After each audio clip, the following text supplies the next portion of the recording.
শক্তি জোরদার করছেন, তারা সার্জিক্যাল স্ট্রাইক করবে। এই ন্যারেটিভগুলোকে শক্তিশালী করবার জন্য তারা ভুইফোর কিছু টিভি চ্যানেল থেকে উস্কানিমূলক বক্তব্য দিচ্ছেন, চট্টগ্রাম নিয়ে যাওয়ার কথা শোনাচ্ছেন। আমি ইনকিলাব মঞ্চের পক্ষ থেকে, ছাত্র জনতার পক্ষ থেকে ভারতের কাছে অনুরোধ জানাই, আল্লাহর ওয়াস্তে আপনারা বাংলাদেশের উপর একটা সার্জিক্যাল স্ট্রাইক চালান।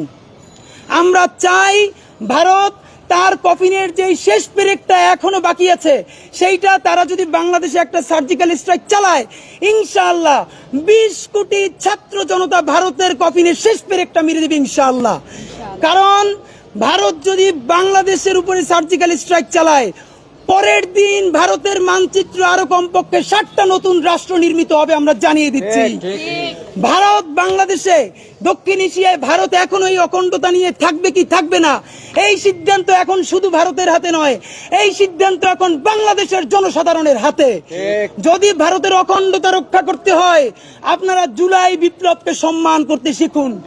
আওয়ামী দালাল ফ্যাসিবাদের চোখে বাংলাদেশকে দেখতে আপনারা বন্ধ করতে শিখুন।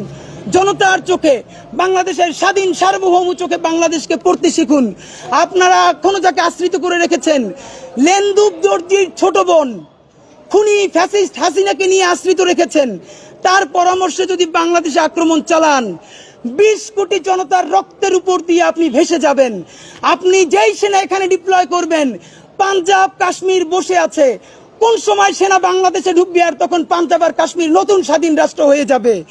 আমরা উস্কানি দেই না, আমরা 7 সিস্টার্স এর কথা বলতে চাই না, তবে আমার স্বাধীনতা সার্বভৌমত্বের উপর যদি কেউ হামলা করে, তাহলে যেভাবে ভারত 1971 সনে বাংলাদেশের মুক্তির জন্য এগিয়ে এসেছিল, অবশ্যই বাংলাদেশের স্বাধীনতার সার্বভৌমত্ব রক্ষার জন্য পৃথিবীর অনেক দেশ এগিয়ে আসবে, আমরা বিশ্বাস করি।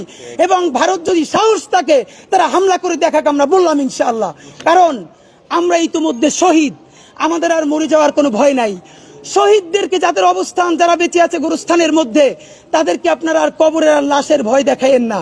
আমরা লক্ষ লক্ষ ফাঁসির আসামি বাংলাদেশে বাস করি, এদের বুকের তাজা রক্তের উপর দিয়ে ভারতকে এখানে আক্রমণ চালাতে হবে। সুতরাং বাংলাদেশের, এবং আপনারা অভূতপূর্বভাবে দেখেন, ভারত এতদিন যেই মাইনরিটি কার্ড খেলেছে, আমাদের জগন্নাথ হলের ভাইয়েরা পরশু ভারতের তাবেদারির বিরুদ্ধে মিছিল নিয়ে ভারতের মুখে যেই চপেটাঘাত করেছে, এখনো যদি আক্কেল জ্ঞান থাকে, তাদের তওবা করে বাসায় ফিরে যাওয়া উচিত, তওবা করে খুনি হাসিনাকে বাংলাদেশে ফেরত দেওয়া উচিত, এবং জুলাই বিপ্লবকে ধারণ করে নতুন করে বাংলাদেশের সাথে পররাষ্ট্রনীতি নির্ধারণ করা উচিত।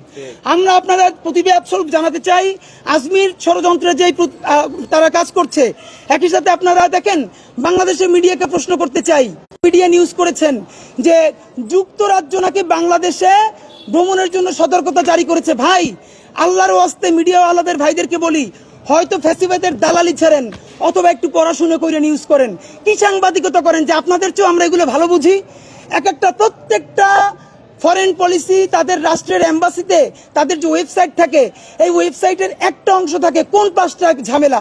সাজেকে একটা ঝামেলা হয়েছে, সাজেককে দেখানো হয়েছে যে সেইখানে এখন ভ্রমণে ঝামেলা আছে, সাজেককে পুরো বাংলাদেশ বানাই ফেললেন আপনারা। আমরা আপনাদেরকে বলতে চাই, আপনারা কেন নিউজ করলেন না? গত 24 নভেম্বর, এর মানে আজ থেকে 10 দিন আগে, ভারতের উত্তরপ্রদেশে সম্বল শাহী মসজিদে হিন্দুত্ববাদীরা পাথর মেরে 4 জন মুসলমানকে হত্যা করেছে। আজ থেকে মাত্র 10 দিন আগে সেখানে ইস্যু কি ছিল, সেখানেও তারা বেশ কিছুদিন আগে মামলা করেছিল, ওটাও নাকি একসময় শিব মন্দির ছিল, সম্বল শাহী মসজিদ। এবং উত্তরপ্রদেশের সম্বল শাহী মসজিদ ভারতের প্রধান 5টা মসজিদের একটা। সেখানে যারা জরিপ চালাতে গেছে, সেই জরিপ চালানোর অবস্থায় তারপরে হিন্দুত্ববাদীরা তারা সেখানে মুসলমানদের উপর আক্রমণ করেছে, এবং 4 জন মুসল্লি জায়গায় শহীদ হয়েছে তাদের ইট এবং পাথরের আঘাতে। এবং আপনাদেরকে জানাতে চাই, এই সম্বল মসজিদের ইমামকে 1976 সনে কিন্তু গুলি করে হত্যা করা হয়েছিল ভারতে।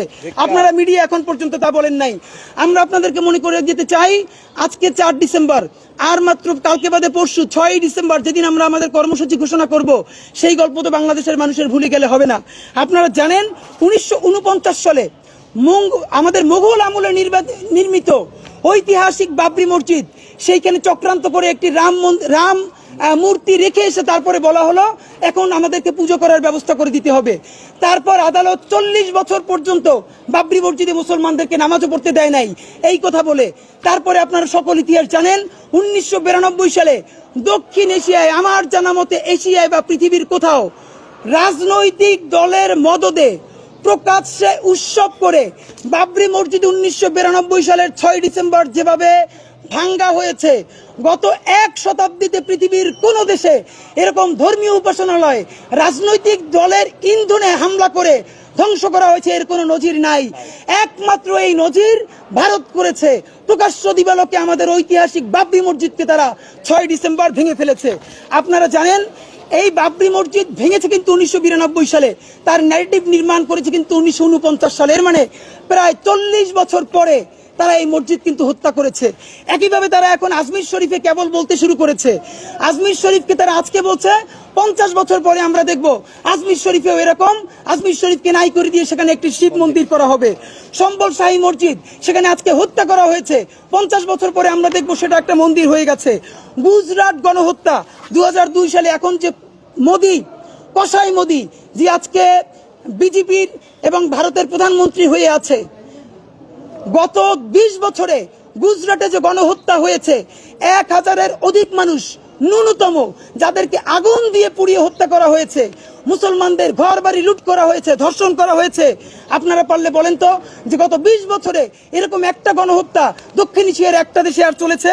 আপনাদেরকে একটা কথা মনে করিয়ে দিতে চাই, এখন আর পুরনো কথা বলবো না, সাম্প্রতিক 2024 আর 23-এর দুই একটা কথা শুধু মনে করিয়ে দিব। আপনারা জানেন 2023-এ উত্তরপ্রদেশে একজন মুসলমান এমপি আতিক আহমদ, উত্তরপ্রদেশের এমপি আতিক আহমদ এবং তার ভাইকে পুলিশ হেফাজতে সন্ত্রাসী বলে গুলি করে হত্যা করা হয়েছে। এই গত বছর পুলিশ হেফাজতে একজন মুসলমান এমপি এবং তার ভাইকে গুলি করে হত্যা করা হয়েছে।